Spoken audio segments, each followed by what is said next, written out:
I want to welcome you to another uh, beautiful day. Of course, today the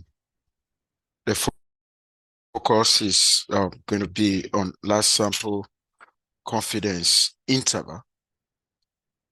Before I go into today's topic, I want to remind everyone that, of course, the midterm one is around the corner, and of course, I've already published our midterm one practice questions. And of course, a class will be dedicated to that. I'm going to come to class to explain, to walk you through all of that. And also to remind you that on Friday, we're not going to have lecture in person. It's going to be, done remotely because I'll be embarking on a research visit to Harvard. Okay, so let's go into today's business. I think I need to first have a recap on how we find ourselves in a situation where we need to do what we want to do now, because there's always a reason why we do what we do. We don't just do what we do. Okay, so this is a situation. Um, the whole idea start from, trying to figure out unknown population value that we actually call parameter. And of course, the parameter that we're talking about could actually be population mean, it could be population proportion, it could even be difference of means of difference of proportions. If I want to go on a practical ground, okay, so the population mean may actually be the annual average household income in a particular country. And of course, there's no way we're going to study everyone. We actually going to take a sample. And of course, in terms of proportion, we may really want to figure out how popular is the president of a particular country. Of course, there's no way we're going to investigate everybody in that country before we're going to figure that out. We are limited by budget. We may also want to figure out what is the difference of proportions. When I talk about difference of proportions now, maybe you actually want to compare the proportion of people that that will be infected with a virus after vaccination. Okay, maybe some group of people actually got Pfizer vaccine and other group actually got AstraZeneca vaccine, the one manufactured in the United Kingdom, and you actually want to compare what is the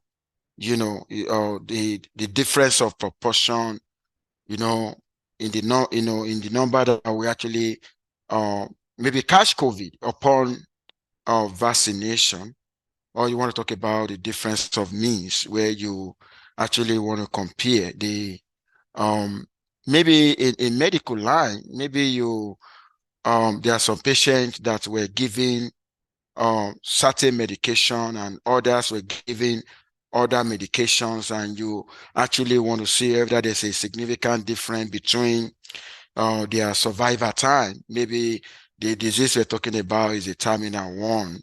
So, of course, if we want to do all of that, we're actually going to take a sample. And by the time we take a sample, there's going to be kind of suggestion about what estimator to be used. Okay. Of course, what we've done in this class, I've walked you through properties of an estimator. We've been able to realize some estimator could be unbiased and some could be biased. and stuff like that. And not only that, we realize that our the there's always going to be a gap between the what we got from the sample and the target value, and because of that, we needed to place an error bound. Okay, we needed to place an error bound, on the difference between the estimator and the population parameter value. And that actually take us to the idea of applying either Chebyshev inequality or applying central limit theorem. I want you to be able to see the kind of connection between all of that. Now, take a look at this. Estimator could be biased, could be unbiased, even though the one we're looking for is actually unbiased. So if the but biased estimator on the other hand is not bad. Okay, so if the estimator is biased or unbiased, all what we just want is a situation whereby that will converge to true value. Now, when you have an estimator and he give you a single value, that's a point.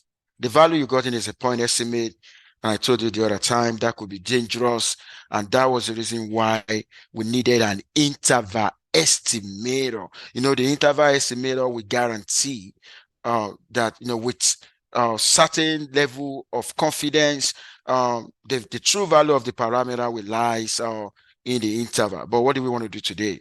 What we want to do today is this. We've already acknowledged the significance of constructing confidence interval the other time. And what we now want to do today is to revisit some common point estimators and to be able to construct a confidence interval based on them. But the confidence interval we want to construct based on them, we're actually going to assume a large sample size. So which means it doesn't really matter whether the distribution of the estimator is normal, but provided that we took a large sample size, the distribution can be approximately normal, and that will enable us, to have a way to construct what I call the confidence interval based on the estimator. That's exactly what we want to do today. I told you the other time, statistics is like a story. If you don't get the story, there's going to be an issue. Because when you get the story, you're going to get a connection between them and them, Now, before I go into this,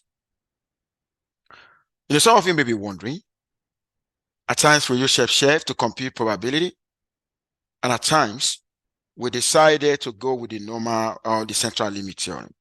Let me tell you this. When you are using Chebyshev to compute your probability of convergence of the estimator to the true value, you are assuming the estimator does not follow normal distribution. Please take note of that. I'm going to say this again. The moment you are using the Chebyshev rule to figure out the probability of convergence, because you want to use that to figure out the probability that the estimator will converge to the population parameter. Of course, if you're using a Chebyshev inequality rule to figure that guy out, then you are trying to say the probability distribution of your estimator is not normal. But what if in a situation where it is normal? But let me tell you this, you can actually have normal in two ways. It's either it is normal at any sample size, or it is normal when you force it to be normal. Force it to be normal is when you take a large sample size. And when you take a large sample size, of course, it's going to be normal by central limit theorem, and that will enable us to impose, empirical rule. Does that make sense? All these, they are just story. Now, let's go into that now. Let's have an introduction. Right now, we have an estimator, theta cap. And this estimator, of course, estimator is a random variable. Okay, because if 1,000 investigators should go into a population, if they choose the same sample size, they're actually going to have different values. Okay, if I have 1,000 estimator, if I have if I do that repeatedly, I have 1,000. I'm going to have 1,000 values for the estimator. When I draw the histogram of that, it may be normal or not. But The one that is approximately normal, please, I need you to pay attention to, an estimate of being approximately normal. Okay, take a look at that word, approximately normal. It means it was not normal initially. You force it to be normal by way of central limit theorem. You took a large sample, and that was why it was normal. If you conduct a simulation study at small sample size, it's not going to be normal. I'm talking about distribution of the estimator. But by the time you take a large sample, it now become normal. Then that will now be called as approximately normal. And the moment it's approximately normal, of course, the theta that you see is actually going to be the mean of the theta curve. If that is the mean of the theta curve, you know what you're telling the world is an unbiased estimator. Okay, expected value of theta curve equal to theta. That's an unbiased. That's what I'm telling the world here. Then the variance of that estimator is what you are seeing. Then we can now say, of course, this guy is actually going to be implied. Okay, this guy is going to be implied. The standard normal random variable will be implied. Okay, and that will be approximately. That will also going to be approximately, normally distributed with a mean 0 and standard deviation of 1. Okay, now we now want to use this for common estimators that we have. I showed you this table the other time, right? These are the common estimators that we have today. I've given you example, the real life practical example on all of this. For instance, we're targeting, these are the parameters that we are actually targeting, because the mu, the proportion, the difference of means, and the difference of proportion, these are the common one. And of course, we don't have resources to study the entire population. We are actually limited by budget. And what we're going to do in each scenario is taking sample, right? We're going to take a sample, right? In this scenario, we're going to take a sample, right? Now, when you take a sample, if the distribution is not normal, okay, but provided you take a sufficiently large sample, of course, you can attain normality, okay? And that was why we said, okay, you know what? Our point estimator Y bar, we follow normal distribution approximately, okay? Approximately, because you force it to follow normal distribution by taking this sufficiently large sample, okay? So what I'm trying to give right now, what you see here, what you see here, and what you see here actually give the approximate distribution of an estimator, okay? And this estimator here is actually unbiased. But let me tell you this, there's something I'm going to tell you. This estimator, there are two ways estimator can be unbiased. It could be unbiased naturally, it could be asymptotically unbiased.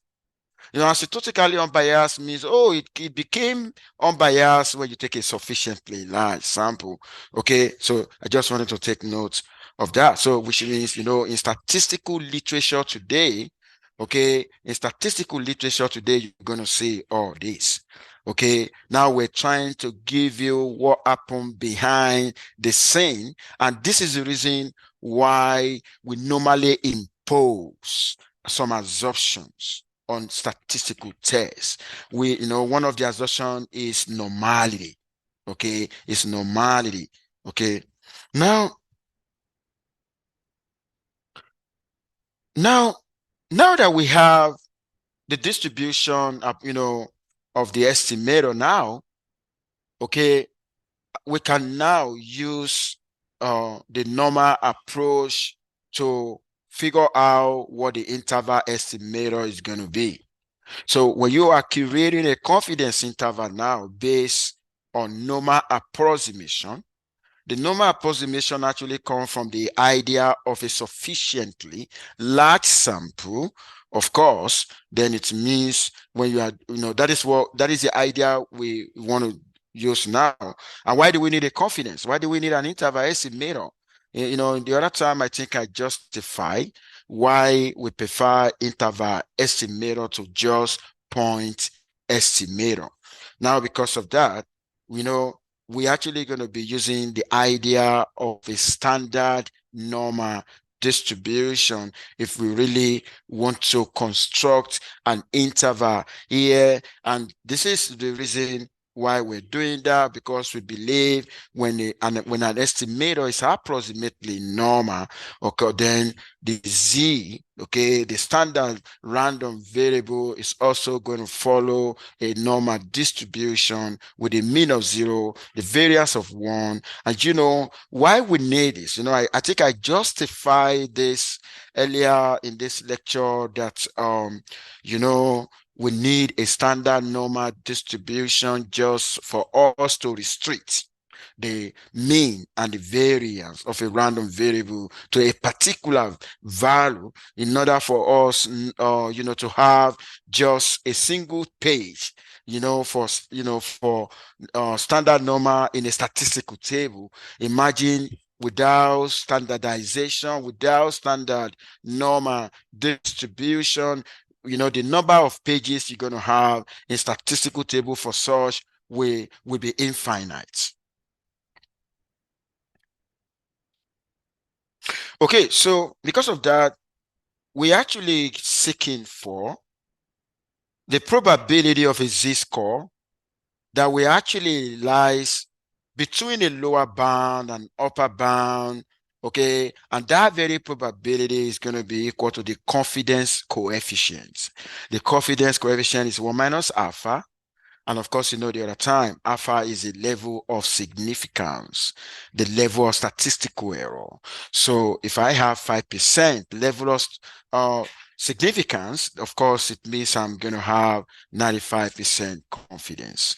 Okay, so that is what you can see. And equivalently, we want to find that guy greater or equal to that alpha over 2, and that will be equal to alpha over 2. And what you can see is the graphical representation of that, which means the true value of the z is actually going to lie between that and that. That's what we're saying. Now, we want to use this idea now, to apply that to the common estimators that we have. Okay, so let's start. I have an estimator or theta cap, right? And believing that, because the theta cap is approximately normally distributed, the z, normally theta cap minus theta divided by the standard deviation of that, the z is also going to be approximately normally distributed with a mean 0, the standard deviation of 1. And if I have that, I actually want to find what is the probability, okay, of the z-score. Now you know the z-score now, the theta cap minus theta divided by standard deviation is going to lie, between the, between that and that. And of course, I now want to simplify. Okay, I want to simplify. I want to have the true value of the parameter in the middle. Don't forget, what are we seeking for? What we're actually seeking for is the probability that the true value of the parameter lies in an interval. So that is why in the middle, I only want to have theta. Okay, if I only want to have theta, okay, I'm going to take the theta cap to the other side, that cap to that side, multiply that by that. So at the end of the day, so this is what I'm actually, mathematically speaking, this is what I'm going to have. And what you can see now, you see that the standard deviation multiplies z, right? The standard deviation multiplies z. That is not surprising. You know why that is not surprising? If you remember in Chebyshev, the epsilon is k standard deviation. K standard deviation. So what we're actually acting like a k now is like a z. Okay, that's z now that we're actually going to call a quantifier. It's actually like that. So if you take a look at what you see now, it's like you're actually taking something away. Okay, you're taking this guy away from the estimator, and you are also adding that to the estimator, which we normally call a margin of error. Okay, so what we're trying to say is that the error is actually going to lies between the lower bound and the upper bound. Take a look at what we have now. Okay, and another way we can actually write that, we can write it this way. Okay, now if the theta cap equal to I think that should be a kind of mistake. If I want to use the variant, this should be sigma squared, okay, of that equal to the variant. And if that is known, okay, because at times the variance may be unknown. Now, if it is known, then it means I can get my lower bound, I can get my upper bound, and I can now, but if I describe something in an interval, there's going to be some degree of confidence that will be imposed. So this is going to be the degree of confidence. If I plug in my alpha, there is going to be level of significance that I call the level of error. If I put 0.05, so what is 1 minus 0.05? That will be 0.95 times 100. That will be 95% confidence. Okay. Now, what is the remark here? Now, this is actually called a large sample confidence interval. Okay, a large sample confidence interval because we use normal approximation. Okay, because we use a normal approximation, believe when the sample size is sufficiently large, we actually expect, when you want to look at the central limit theorem, when the sample size is sufficiently large, you expect the probability distribution of the sample statistic, to converge to the distribution of normal. Okay, so I want to show you for the 4 common estimators. Okay, in statistical literature, the moment you see something like this, okay, this is a large sample interval. Okay, they are all large sample interval. You want to use them, then assumption is that sample size is large.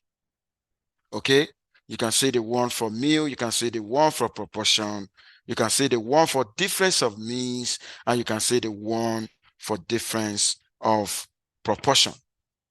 Okay, now another thing there's a remark here. The half length of the 95% confidence interval is 1.96. Now, the 1.96, when you, like in R, if you actually do Q norm that we call inverse normal, okay, if you do Q norm, okay, if you do Q norm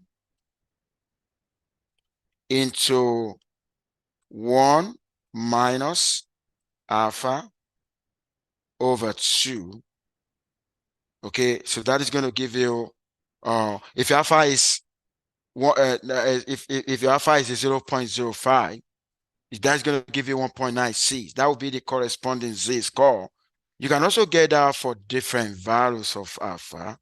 Now, when you take a look at the 1.96 that we actually talking about, the 1.96 is more or less suggesting to me, if I want to go by Chebyshev inequality, where I actually have epsilon and epsilon equal to K, standard deviation, the 1.96 is looking like a K here.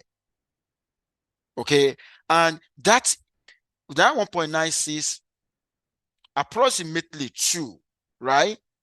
Which means we are roughly the 2 standard error bound on the error of estimation, the 1.96. That's a 2 standard error bound. You see that? The 1.96. Okay, so take a look at that. So these are the formula we use in the literature. This course is a theory of statistics, and it's actually going to give you understanding on how those estimator, those formula, those method that we use and apply statistics, how we arrive at them. Okay, so now if I want to go back to constructing the mean with an example, so right now I know that this is a confidence interval for the mean, right? Okay, and let me tell you this. This guy here, you know, this is the standard deviation of the white bar, and this guy is more or less acting like a K. You remember in Chebyshev inequality rule, that's more or less acting like a K, and that's Z that we normally call multiplier or quantifier. You're actually going to decide, or we're going to get that from data. The moment you know, the level of significance, you're actually going to get that. Now, another thing I want to let you know, if you take a look at the notations in the formula,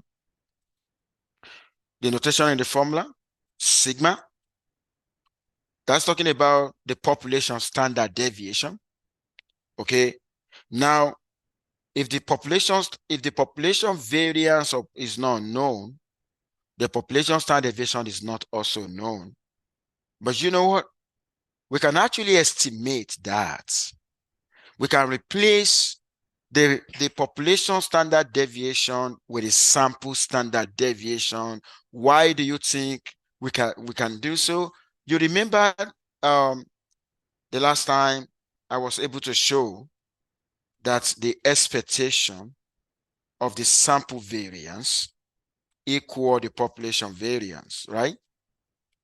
Okay, which means the sample variance and unbiased estimator, right? Now, similarly, of course, I expect the sample standard deviation to also be an unbiased estimation of population standard deviation. And of course, I can replace population standard deviation with a sample standard deviation. That's exactly what I'm trying to say. Now, from your data set, you calculate your mean, sample mean to be 33. And of course, from the data set, you compute your standard deviation. Okay, you can say the CAP, right? And that give you that. You know your sample mean, you know your standard deviation, then you can construct a confidence interval based on that. We don't want to rely on the points estimate of 33. That could be wrong or right. Okay, we needed to incorporate what I call a margin of error on that. And of course, if I want to construct a 90% confidence interval, the 90% confidence interval actually was giving an impression that my level of significance is going to be 10%. Okay, 10% is 0.1. Okay, so I needed to figure, when I plug in the data set using this guy here, I'm actually going to get this guy, and where I need to figure out the values of the Z from the table. And that values of the Z will be 1.645. For 90%, for 95% is 1.96. Of course, when you use the idea of inverse normal or checking from statistical table, of course, you'll be able to figure that guy out. You've done that before in a lower level statistics course. Now, in the end, I want us to have a sense we can actually provide the result in two ways. It's either we present the results with plus or minus, or we actually present it having a lower value and the upper value. Okay, and the interpretation here is just that we are 90% confidence that the true value of the parameter which lies in the interval. We are 90% sure. We are not 95% sure. Okay, if you want to make use of that particular lower bound and the upper bound, okay, we can only be 90% sure. Anything other than 90, we can't be sure. Okay, and 90% sure is more or less like out of 100 intervals, we expect that the true value will lie in only 90 out of 100. It's not going to lie in 10. It's not going to lie in 10. That is why that 10% is a level of statistical error, the level of significance. Okay, now we want to ask a question here. What if we want to construct 95% confidence interval? Will it be wider or narrower? Let me tell you this. I remember I used an example in this class on Monday.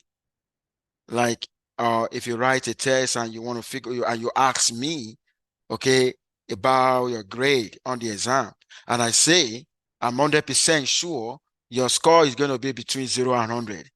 That is a why. That's a why.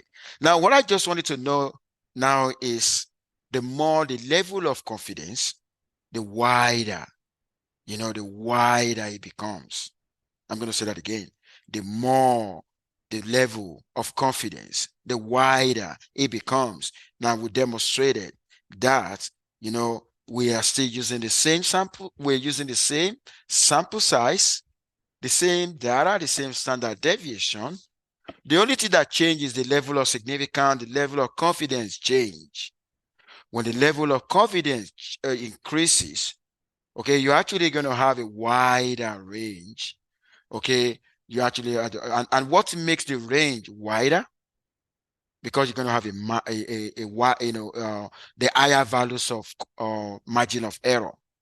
Okay, because initially for 90%, okay, you use Z, your Z score was 1.645, but for 95%, it is 1.96. So definitely you are expected to have a wider range. Any question? Any question? Okay. What if Y bar and S square unchanged, but they were calculated from a larger data? You know what I'm trying to do here? In fact, this is going to take us to what we're going to do on Friday, sample size determination. Now, right now, we actually want to test the effect of sample. When I take a small sample, what effect does it have on the margin of error? What effect does it have on the range? When I take a larger sample, what effect does it have? If I have the same mean and the same variance, and I take a large sample size, okay, now when I do that, this is actually what I have. Okay, if you compare the range of that with that of when the sample size was actually 64, you're actually going to see that that guy, the one with a larger sample size, is going to have narrow, it's going to have a very narrow range. And that is not surprising. If you want to look at that theoretically, you can go back to the formula. Where do you see the sample size? The sample size is in the denominator. That's not surprising. A larger sample size, of course, will make sigma over root n, will make the standard error to be smaller. When the standard error is small, the margin of error is going to be smaller. And when the margin of error is small, then you're actually going to have a very narrow range. Does that make sense? Okay.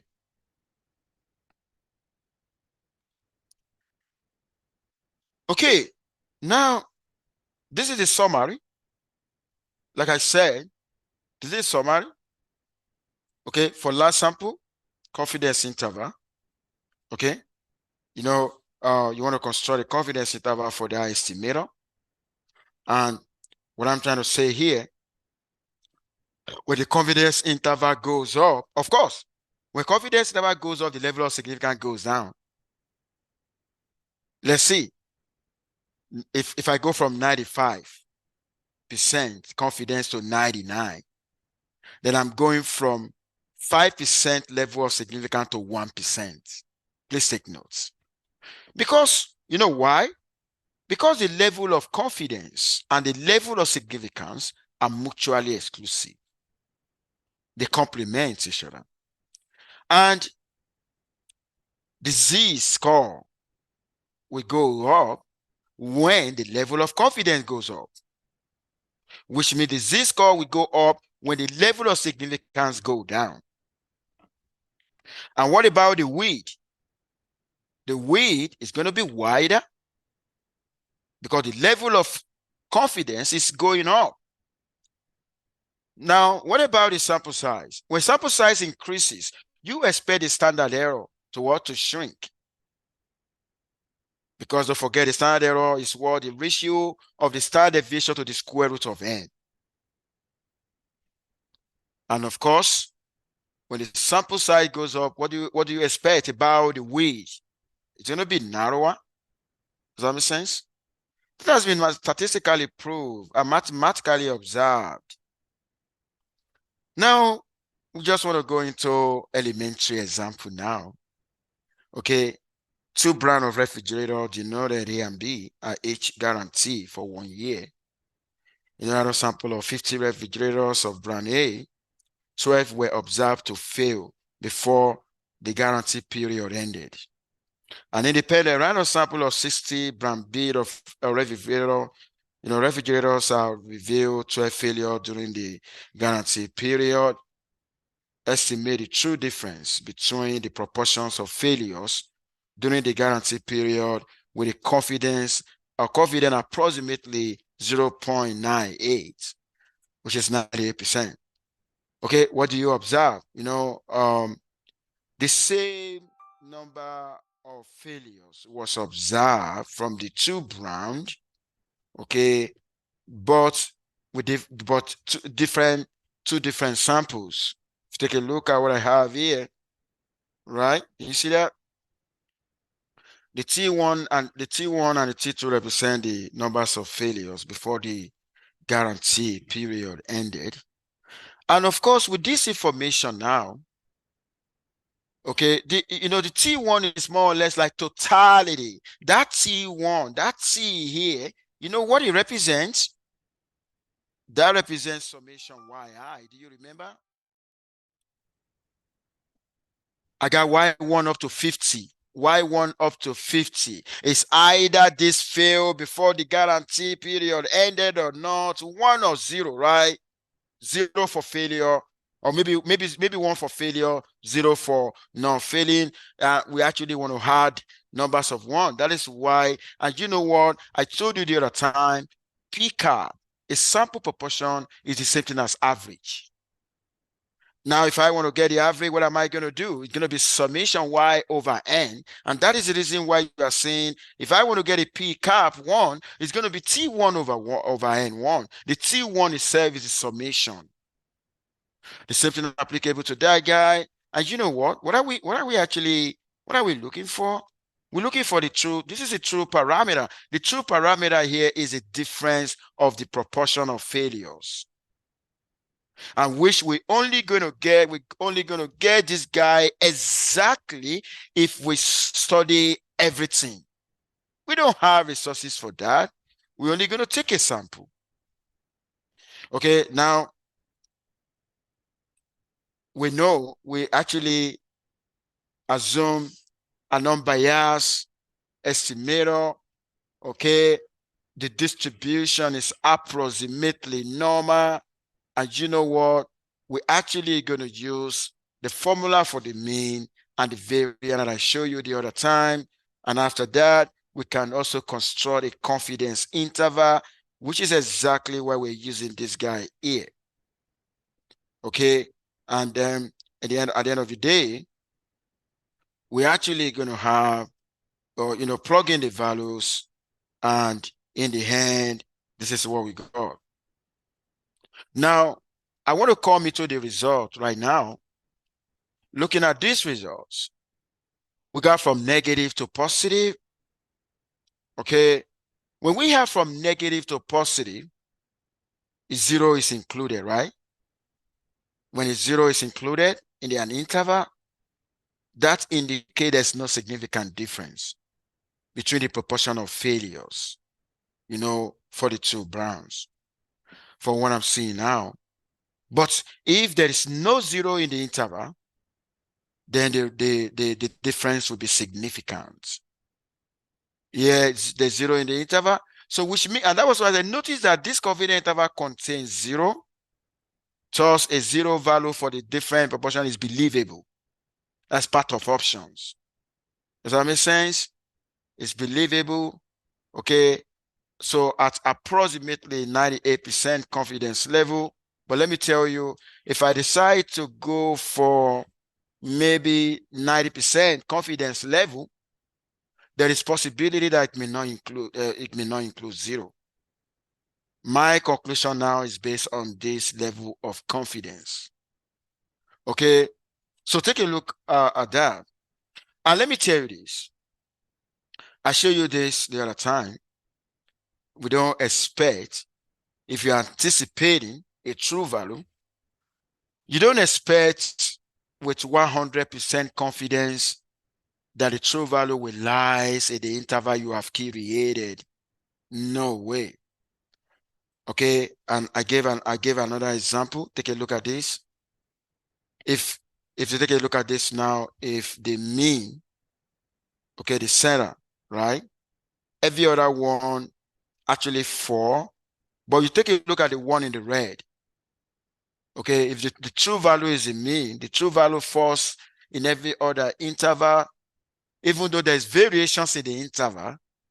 Okay, but if you take a look at the red one, it doesn't fall. I needed to take a look at that. Okay, now what is the observation? If the same procedure was used many times, okay, each individual interval will either contain or fail to contain the true value of P. But the percentage of all intervals that capture P will be very close to 95%, which means you are 95% confident that the interval contain the parameter, because the interval was obtained by using a procedure that generate interval that did not contain parameter approximately 95% of the time the procedure is used. Now, let me tell you this. We find ourselves in a world where on our own, or let me just say, existence of physical world, existence of reality is independent of human knowledge. And we always want to know, we want to understand our environment in general. It could be medical, it could be political, it could be economical, it could be and so on like that. We want to understand environment by using statistical framework. We're going to use a model. But let me tell you this. We want to use model to capture reality, to depict reality. And that was why we call model a simplification of reality. Reality itself is complicated. You want to simplify reality. If you want to simplify reality, there's going to be sacrifice. There will be lots of information.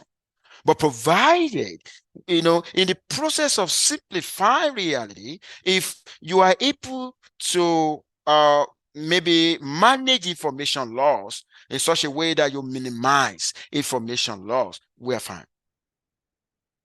So there's always going to be sacrifice, and that is the reason why we cannot guarantee 100% confidence that you're actually going to have the true value in whatever interval that we constructed. But let me tell you this. That was the reason why George Boss said, and I quote, all models are wrong, but some are useful. I'm going to say that again. He said, all models are wrong, but some are useful. But you know what? Somebody now asked him question, why do you say that? He said, if you ask me, how true is a model? I'm going to say that again. If you ask me, how true is a model? If you mean a whole true, then a model is not true. What do you mean by a whole true? That's 100% true. The word itself is complicated. So we can only be able to depict reality approximately. It can never be 100%. And that is the acknowledgement. That's why one of the reasons why I like statistics. Statistics is a mathematics with human face, because it's actually tell us that there's always a place of error. We acknowledge that fact, but what we always want to do is to minimize the error. This is going to be the end of my lecture today. Like I said, we're not going to meet in person on Friday, but we're going to meet over the Zoom. And if you check the announcement section, today I've already shared the link to the Zoom, okay, that you're going to join on Friday. And before the midterm, like next week, I'm actually going to come to this class to walk you through the practice questions that I've already published. And I'm also going to give you some other information. Before I go, if there is anyone that is struggling in this class, please reach out to me, because I don't want to wait. Do you know when I'm going to find out? Like right now, I don't know. I may not be able to say whether you understand what I've been teaching, even though I've been grading assignment, but I don't want to wait until midterm one is conducted. Because when you conduct an exam is a true way to know whether you really get what I'm passing across. But I don't want to wait until the damage is done. You get what I mean? I don't want to wait until that. Don't wait until that. Contact me. Send me a message. Meet with me. Then we can try to arrange for something if you are struggling in this course, if you get stuck in this course. Is there anyone who want to ask question before I go today? Is there anyone? Any question? Oh, go ahead.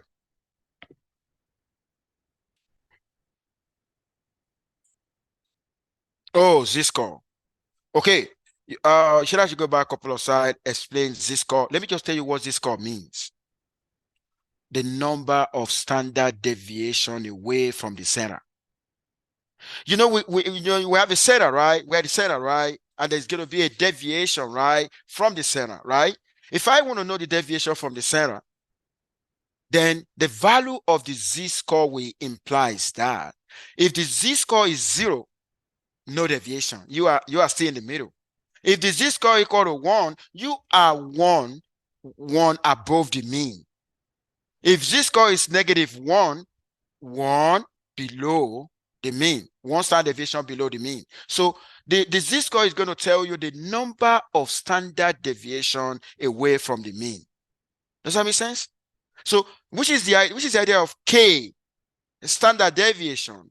If k equal to 1, that is 1 standard deviation. If k equal to 2, 2 standard deviation. So there is deviation from the mean. That is what z-score tells us. Any other? Yeah, go ahead.